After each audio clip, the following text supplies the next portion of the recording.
Hello students, welcome to Tanmai's tuition centre YouTube channel. So ఈరోజు మనం 9th class సంబంధించి quadrilaterals అనే టాపిక్లో మిడ్ పాయింట్ థీరం గురించి డిస్కస్ చేయబోతున్నాం ఈ పర్టికులర్ వీడియోలో. సో ఈ వీడియోలో మనం మిడ్ పాయింట్ థీరం అండ్ దాని యొక్క converse of mid point theorem కూడా మనం డిస్కస్ చేయబోతున్నాం ఈ పర్టికులర్ వీడియోలో. సో దీని రిలేటెడ్ మొత్తం సెకండ్ ఎక్సర్సైజ్లో ఉన్న క్వాడ్రిలేటరల్స్లో సెకండ్ ఎక్సర్సైజ్లో ఉన్న each and every problem next coming వీడియోలో మనం చెప్పుకోబోతున్నాము. So please do subscribe to our channel and share it with your friends. It will definitely be useful for you. Okay, so coming to the mid point theorem. So mid point theorem అంటే ఏంటి అంటే, so statement ఏం చెప్తుంది? The line segment joining the mid points of two sides of triangle. So ABC అనే ఒక triangle తీసుకుందాము. So ABC ట్రయాంగిల్లో ఏబికి ఈ అనేది మిడ్ పాయింట్ అని అజ్యూమ్ చేసుకోండి, ఏసీకి ఎఫ్ అనేది మిడ్ పాయింట్ కింద అజ్యూమ్ చేసుకుంటే కనుక, so the line segment joining the mid points of two sides of triangle. So AB AC అనేవి టూ సైడ్స్, వాటి యొక్క mid points E and F అనుకుంటే కనుక, ఈ అండ్ ఎఫ్ నుండి పాస్ అయ్యే ఒక line segment, this line segment EF is always parallel to the third side of the triangle. మిగిలిన third side ఏంటి? బీసీ కదా. So EF is parallel to BC అని మనం ప్రూవ్ చేయాలన్నమాట. ఈ రెండు EF is parallel to BC అని మనం ప్రూవ్ చేయాలి. This is mid point theorem. So given ఏమిచ్చాడు? E is a mid point of AB, F is a mid point of AC అన్నాడు. we need to prove that EF is parallel to BC. And దీని నుండి ఇంకొక conclusion మనం ఏం draw చేయొచ్చు అంటే, so and it is equal to half of it. అంటే దాని మీనింగ్ ఏంటి అంటే, ఈఎఫ్ ఏదైతే ఈ లైన్ సెగ్మెంట్ గురించి మనం రిఫర్ చేస్తున్నామో దీంట్లో, ఈ ఈఎఫ్ ఎప్పుడు ఎలా ఉంటుందంట?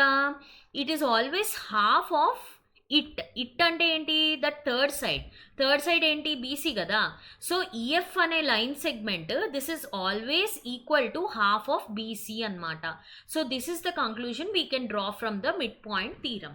Okay, so first of all mid point థీరంని ప్రూవ్ చేద్దాం. అంటే ఏంటి? EF is parallel to BC అని ప్రూవ్ చేద్దాం. సో గివెన్ ఏమిచ్చాడు? ఏబిసిడి అనేది ఒక triangle, E and F are the mid points of AB and AC అని ఇచ్చేసాడు వాడు. ఇప్పుడు మనం ఏం ప్రూవ్ చేయాలి? EF is parallel to BC అని ప్రూవ్ చేయాలి. ఇప్పుడు కన్స్ట్రక్షన్ ఏం చేయాలి అంటే, సి అనే పాయింట్ నుండి ఒక లైన్ సెగ్మెంట్ తీసుకోవాలి. అంటే సిడి అనే ఒక లైన్ సెగ్మెంట్ తీసుకోవాలి in such a way that this line segment అంటే పాసింగ్ త్రూ సి నుండి పాస్ అయ్యే లైన్ సెగ్మెంట్ ఎలా తీసుకోవాలి అంటే, this should be parallel to AB అనమాట. ఏబికి ప్యారలల్గా ఉండేలాగా సిడి అనే ఒక లైన్ని మనం కన్స్ట్రక్ట్ చేసుకోవాలి. ఓకే, ఈఎఫ్ని ప్రొడ్యూస్ చేయాలి, అంటే ఎక్స్టెండ్ చేయాలి. సో ఎక్స్టెండ్ చేసినప్పుడు ఈ సి నుండి పాస్ అయ్యే లైన్ని ఎక్కడ మీట్ అవుతుందంట? ఈఎఫ్ అనేది డి అనే పాయింట్ దగ్గర మీట్ అవుతుందంట. So CD is parallel to AB. ఎప్పుడైనా గుర్తుపెట్టుకోండి, ఒక లైన్ అనేది ఇంకో లైన్కి ప్యారలల్ అయితే, అంటే AB is parallel to CD అయినప్పుడు ఏబిలో ఉండే ప్రతి పార్ట్ అంటే ఏఈ అండ్ ఈబి కూడా డెఫినెట్గా ప్యారలల్గానే ఉంటుంది సిడికి. So part of line AB అంటే ఈబి కూడా సిడికి ప్యారలల్గా ఉంటుంది. This point you need to remember for the proof. Okay, so coming to the proof. So మనకేం తెలుసు? By construction AB is parallel to CD కాబట్టి ఈడి అనేది దీనికి ఈ రెండు లైన్స్కి ట్రాన్స్వర్సలే కదా అవుతుంది. సో ఈడి అనేది ట్రాన్స్వర్సల్ కాబట్టి ఎప్పుడు మనకి రెండు ప్యారలల్ లైన్స్ ఉంటే కనుక వాటి ఆల్టర్నేట్ ఇంటీరియర్ యాంగిల్స్ ఈక్వల్. ఇక్కడ నేను బ్లూగా మెన్షన్ చేసిన యాంగిల్స్ ఏంటి? Alternate interior angles. అంటే AEF is equal to CDF. ఎందుకు? Both are alternate interior angles కాబట్టి. I hope you understood this till now. Okay, ఇప్పుడు మనం ఏం చేస్తామంటే రెండు ట్రయాంగిల్స్ తీసుకుంటాం. ఏంటి? ఏఈఎఫ్ అనే ట్రయాంగిల్, సిడిఎఫ్ అనే ట్రయాంగిల్ కన్సిడర్ చేస్తాం. సో ఈ రెండు ట్రయాంగిల్స్లో మనకు ఆల్రెడీ ఒక యాంగిల్ ఈక్వల్ అని మనం ఇప్పుడు అనుకున్నాం. ఆల్టర్నేట్ ఇంటీరియర్ యాంగిల్స్ అంటే ఈ దగ్గర ఫామ్ అయిన యాంగిల్, డి దగ్గర ఫామ్ అయిన యాంగిల్ ఈ రెండు ట్రయాంగిల్స్లో equal. And we also know that these two are vertically opposite angles కదా, అంతే కదా. So AFE is equal to CFD కదా. ఎందుకు? Because they are vertically opposite angles. And ఇంకోటి ఏం తెలుసు మనకి? ఎఫ్ అనేది మిడ్ పాయింట్ ఆఫ్ ఏసీ కాబట్టి ఎఫ్ అనే పాయింట్ ఏసీని 2 ఈక్వల్ పార్ట్స్ కింద డివైడ్ చేస్తుంది. అంటే ఏంటి? AF is equal to FC. That is the meaning of mid point కదా. So AF is equal to CF మనకు ఆల్రెడీ తెలుసు, because F is the mid point. So angle this side AF. So AAS congruency ప్రకారం we can conclude that triangle AEF is congruent to triangle CDF అనమాట. So by AAS మనం ఏం చెప్పొచ్చు, ఈ రెండు triangles congruent అని చెప్పొచ్చు. సో బై సిపిసిటి అంటే corresponding parts of congruent triangles ప్రకారం కరెస్పాండింగ్ పార్ట్స్ ఈక్వల్ కదా congruent ట్రయాంగిల్స్కి.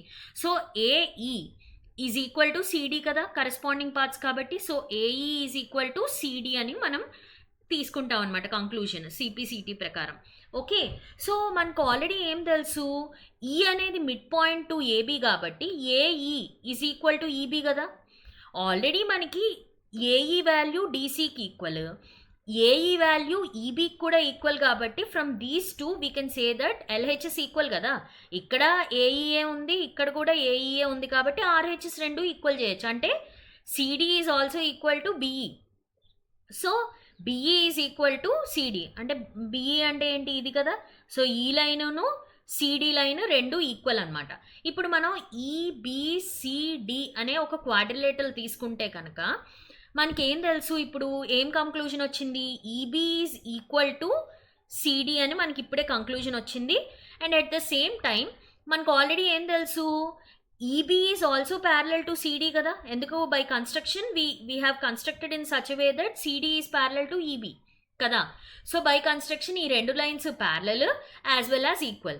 If one pair of opposite sides are parallel and equal, we can conclude that this particular quadrilateral forms a parallelogram. Ante EBCD anedi enti ippudu parallelogram ani conclude cheyochu annamata. So parallelogram kabatti మనకి other pair of opposite sides కూడా parallel కదా. అంటే ఏంటి, ED is also parallel to BC కదా. So ED is parallel to BC. ఈడీలో part of ED is nothing but EF. So డెఫినెట్గా EF కూడా బీసీకి ప్యారలల్గానే ఉంటుంది. So we can say that EF is parallel to BC. That is what we need to prove. So ఏం prove చేయాలి, EF is parallel to BC అనే కదా prove చేయాలి. That is mid point theorem. So we have proved it by using this proof. I hope you all understood this one. So let us draw this conclusion that EF is half of AB, BC, sorry. So BC లో సగమే అంటే BC for example 12 centimetres ఉంటే EF ఎంత ఉంటుంది, 6 centimetres ఉంటుంది అనమాట. So this we need to prove. ఇది కూడా చాలా సింపుల్. మనం ఇందాక ఈ రెండు కూడా కాంగ్రుయెంట్ అని ప్రూవ్ చేసాం కాబట్టి కరెస్పాండింగ్ పార్ట్స్ ఈక్వల్ కదా. అంటే EF is equal to DF కదా. సో బై సిపిసిటీ మనం ఏం చెప్పచ్చు, EF is equal to DF. Okay, so మనకి ఆల్రెడీ ఇందాక మనం ఏమనుకున్నాము, ఇది ప్యారలలోగ్రామ్ కాబట్టి opposite sides equal, opposite sides parallel. అంటే ED is equal to BC అని చెప్పచ్చా. So ED is equal to BC. ED అంటే ఏంటి, ఈఎఫ్ ప్లస్ డిఎఫ్ఏ కదా. ఈఎఫ్ ప్లస్ డిఎఫ్ కలిపితేనే కదా ఈడీ వస్తుంది. సో మనకి ఏం తెలుసు ఆల్రెడీ, సిపిసిటీ ప్రకారం EF is equal to DF కదా. సో డిఎఫ్ని ఎలా రాయొచ్చు, ఈఎఫ్ అనే రాయొచ్చా. So EF plus EF is nothing but 2 times of EF. So 2 times of EF is equal to BC. So EF is equal to into 2 అటు వెళ్తే ఏమవుతుంది, division అవుతుంది. So half of BC. We have concluded that the line which passes through the midpoint of the two sides of triangle is always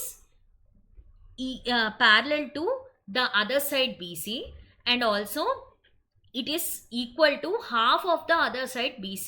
So EF is half of BC అని కూడా మనం prove చేసాం అన్నమాట. Okay, so this is all about midpoint theorem. I hope you all understood this. Please pause the video and practice it. Okay, so coming to the converse of mid point theorem. ఇందాక mid point థీరంలో రెండు mid points నుండి pass అయ్యే line వేరే side of the ట్రయాంగిల్కి parallel అనే మనం prove చేయాలి. కానీ ఇక్కడ కాన్వర్స్ ఆఫ్ మిడ్ పాయింట్ థీరంలో ఏమిచ్చాడు అంటే, ఒక పాయింట్ అనేది మిడ్ పాయింట్ అంటాడు అండ్ ఈ లైన్ అనేది ఆల్రెడీ బీసీకి ప్యారలల్ అని ఇచ్చేస్తాడు. ఎఫ్ అనేది అంటే ఇంకొక లైన్కి ఎఫ్ అనేది ఉంది కదా, ఈ పాయింట్ అనేది మిడ్ పాయింట్ అని ప్రూవ్ చేయమంటాడు అనమాట. అంటే ఏంటి, a line drawn through the midpoint of one side of a triangle. For example, let us assume AB అనే ఒక సైడ్కి ఈ అనేది మిడ్ పాయింట్ అనుకుంటే కనుక ఈ నుండి పాస్ అయ్యే ఒక line is parallel to the other side. So ఈ నుండి పాస్ అయ్యే లైన్ అంటే ఈఎఫ్ అనే లైన్ బీసీకి ప్యారలల్ అని ఇచ్చేసాడు. ఈ ఈఎఫ్ అనే లైన్ అదర్ సైడ్కి బైసెక్ట్ చేస్తుందని ప్రూవ్ చేయమన్నాడు. అంటే బైసెక్ట్ అంటే ఏంటి, 2 ఈక్వల్ పార్ట్స్ కింద డివైడ్ చేస్తుంది. ఈఎఫ్ అనే లైన్ ఏసీని 2 ఈక్వల్ పార్ట్స్ కింద డివైడ్ చేస్తుంది.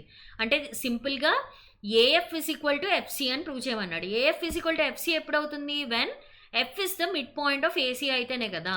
సో ఎఫ్ అనేది మిడ్ పాయింట్ ఆఫ్ ఏసీ అని ప్రూవ్ చేయమన్నాడు. కానీ వాడు ఏమి ఇచ్చేసాడు, ఈ అనేది ఏబీకి మిడ్ పాయింట్, ఈఎఫ్ అనేది బీసీకి ప్యారలల్. నువ్వేం ప్రూవ్ చేయాలి, ఎఫ్ అనేది మిడ్ పాయింట్ ఆఫ్ ఏసీ అని ప్రూవ్ చేయగలిగితే converse of mid point theorem అయిపోతుంది అనమాట. సో గివెన్ యాజ్ యూజువల్ ఇందాక ఏమిచ్చాడు, ఏబీసీ అనేది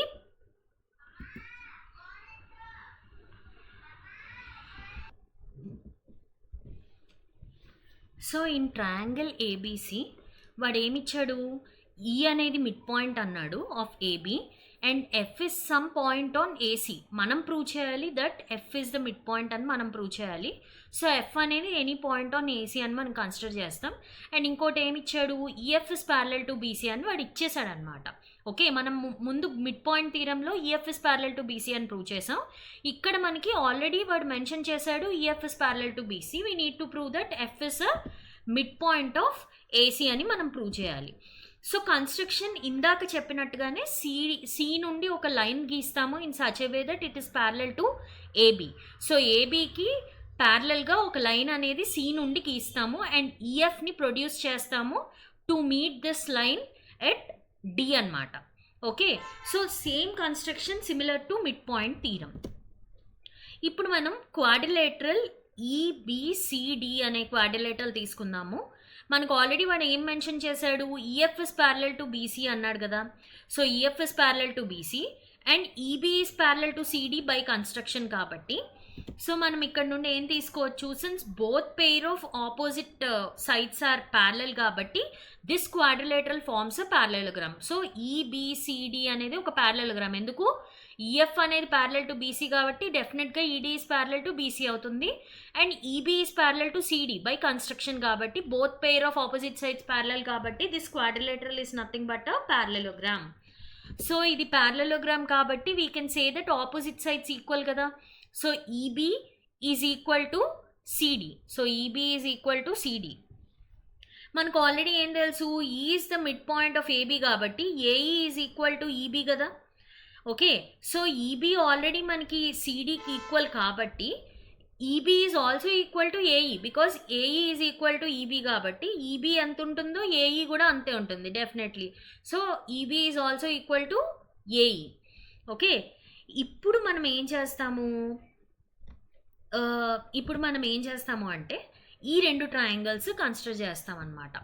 అండ్ ఇంకొకటి ఏంటి అంటే ఈ ఈబీ అనేది సిడికి ప్యారలల్. ఎందుకు ఈ రెండు, ఇది ప్యారలలోగ్రామ్ కదా. ఈడీ అనేది ఏంటి, ట్రాన్స్వర్సల్ అనుకుంటే కనుక మళ్ళీ ఆల్టర్నేట్ ఇంటీరియర్ యాంగిల్స్ ఈక్వల్. ఇందాక సేమ్ స్టోరీ, యాంగిల్ ఈ అండ్ యాంగిల్ డి ఈక్వల్ కదా ఈ రెండు ట్రయాంగిల్స్లో. అండ్ ఇప్పుడు మనం ఏమనుకున్నాము, ఈబీ అనేది సిడికి ఈక్వల్ అండ్ ఈబీ అనేది ఏఈకి ఈక్వల్ కాబట్టి ఏఈ అనేది సిడికి equal. Okay, so AE is equal to CD and these alternate interior angles are equal. Okay, and ఇప్పుడు మనకి ఏం చేస్తామంటే ఈ రెండు ట్రయాంగిల్స్ తీసుకుంటాం. ఏఈఎఫ్ అనే ట్రయాంగిల్, సిడిఎఫ్ అనే ట్రయాంగిల్ కన్సిడర్ చేస్తాము. సో ఈ రెండు వర్టికల్లీ ఆపోజిట్ యాంగిల్స్ కదా ఇందాకలాగానే. సో ఈ రెండు vertically opposite angles equal and ఈ రెండు ఆల్టర్నేట్ ఇంటీరియర్ యాంగిల్స్ ఈక్వల్. ఇందాక మనం ఏం ప్రూవ్ చేసాము, AE is equal to CD కాబట్టి యాంగిల్ సైడ్ ఏఏఎస్ ప్రకారం ఈ రెండు ట్రయాంగిల్స్ అంటే AEF is congruent to CDF. So by CPCT ఏం చెప్పచ్చు, corresponding parts of congruent triangles equal కాబట్టి AF is equal to CF. AF CF రెండు ఈక్వల్ అంటే we can say that F is the mid point of AC. So hence proved. So this is the converse of mid point theorem. Okay, so I hope you all understood this theorem. Please pause the video and practice it again. You will understand this. Okay, so ఇప్పుడు మనం దీని related అంటే mid point and converse of mid point theorem related questions ఒక 2 or 3 చేద్దాం. Okay, so మళ్ళీ చెప్తున్నాను. So mid point theorem, converse of mid point theorem ఎలా వాడాలి అని అంటే, ఫర్ ఎగ్జాంపుల్ ఏబిసి అనేది ఒక ట్రయాంగిల్ అని మెన్షన్ చేసి ఇచ్చాడు, అండ్ ఈఎఫ్ అనేది ప్యారలల్ టు బీసీ, అండ్ ఈ అనేది ఎఫ్ అనేది మిడ్ పాయింట్స్ అని ఇస్తే కనుక EF is definitely parallel to BC. Okay, and ఇంకొకటి ఏమిస్తాడు కాన్వర్స్ ఆఫ్ మిడ్ పాయింట్ థీరంలో, ఈ అనేది మిడ్ పాయింట్ ఆఫ్ ఏబి అంటాడు, EF is parallel to BC అని ఇచ్చేస్తాడు. So we can draw conclusion that డైరెక్ట్గా వాడు మెన్షన్ చేయకపోయినా కూడా we can say that F is a mid point of AG అనమాట by converse of mid point theorem. So ఇంకొకటి ఏంటి మనకి, బీసీ అంటే ఈఎఫ్ అనే వాల్యూ అడిగాడు అంటే EF is nothing but half of other side ఏంటి ఏబీ కదా, సారీ బీసీ కదా, so half of BC. So these are the conclusions you need to remember from the mid point and converse of mid point theorem.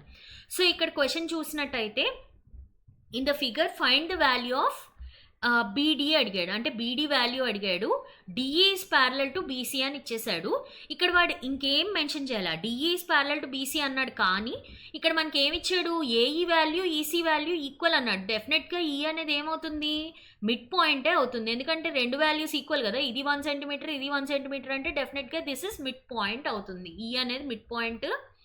And DE is parallel to BC కాబట్టి by converse of mid point theorem we can say that AD is equal to DB, DE is mid point of ఏబిఏ అవుతుంది డెఫినెట్గా. So ఏడీ value ఎంత అయితే ఉందో 2 cm, dB కూడా ఎంత ఉంటుంది, 2 cm ఉంటుంది. సో బీడీఏ కదా అడిగాడు, సో బీడీ వాల్యూ ఎంత 2 cm. So 2 cm is the right answer. So coming to the next question, ఇక్కడ ఏం మెన్షన్ చేశాడు అంటే MN is parallel to AB అన్నాడు. సో బీసీ మొత్తం వాల్యూ ఇచ్చాడు, బీసీ వాల్యూ ఎంత అన్నాడు 10 cm అని ఇచ్చాడు. ఓకే, ఏఎం వాల్యూ ఎంత ఇచ్చాడు 2 cm, ఎంసీ కూడా 2 cm. ఇది 2 ఇది 2 అంటే ఇది మిడ్ పాయింట్ అవుతుంది కదా, ఎం అనేది mid point, MN is parallel to AB కాబట్టి డెఫినెట్గా by converse of mid point theorem we can say that N is also mid point of CB. So N mid point అంటే CN ఎంత ఉంటుందో B N కూడా అంతే ఉంటుంది. So అంటే మొత్తం ఇది 10 cm అయితే దానిలో ఉన్న సగమే కదా సిఎన్, ఇది 5 cm అవుతుంది, బిఎన్ ఎంత అవుతుంది 5 cm అవుతుంది. సో బిఎన్ వాల్యూ అడిగాడు, BN is nothing but 5 cm. ఇప్పుడు ఏబి వాల్యూ అడిగాడు అనమాట. సో ఏబి వాల్యూ అడిగాడు, ఇంకేమి ఇచ్చాడు, ఎంఎన్ వాల్యూ ఇచ్చాడు, ఎంఎన్ ఎంత ఇచ్చాడు 4 cm అన్నాడు. మనకు ఆల్రెడీ తెలుసు కదా AB MN is nothing but half of AB. So AB value కావాలి కాబట్టి బై 2 ఇటు వెళ్తే ఇంటూ 2 అవుతుంది. So 2 times of MN, MN ఎంత 4 కదా, is equal to AB. So AB value ఎంత 4 2s are 8 cm అనమాట. So AB is nothing but 8 cm. This is how you need to apply the mid point theorem and converse of mid point theorem. Okay, I hope you all understood these questions. So ఇంకా different type of questions, different type of models మనం next coming వీడియోస్లో చూడబోతున్నాము. So please practice this midpoint and converse of midpoint theorem. So thank you so much. Have a great day.